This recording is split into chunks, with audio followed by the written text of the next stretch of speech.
Hello, everyone, and welcome to another episode of Hello Word, the podcast where we dive into the fascinating world of the English language.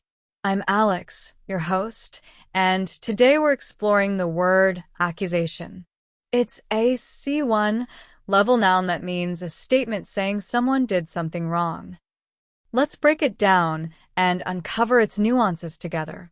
An accusation is often used when someone is formally or informally blamed for an action, whether it's true or not. For example, the journalist denied the accusation of spreading false information. This word is frequently heard in legal contexts, debates, and even casual disagreements. Let's explore some synonyms. Words like allegation, charge, and claim can be used in similar contexts. For instance, the teacher faced an allegation of unfair grading, or the police investigated the charge of theft. These words emphasize the act of declaring someone responsible for an action. Now, let's look at antonyms. Words like exoneration, vindication, and acquittal represent the opposite of accusation.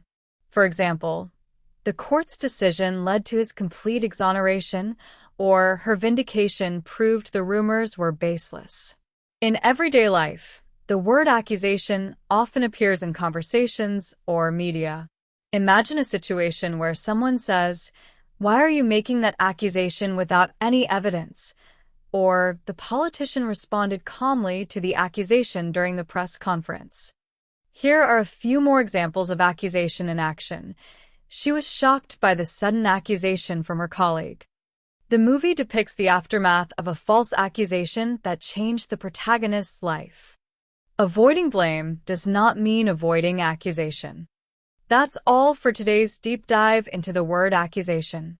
We've explored its definition, synonyms, antonyms, and practical usage. Thank you for tuning in, and I hope you feel more confident using this word in your conversations.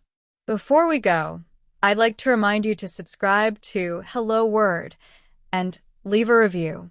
Your support helps others discover the show and learn with us. Don't forget to create your own sentence using accusation and share it in the comments. I'd love to see how you incorporate it into your language practice. Until next time, keep learning and stay curious.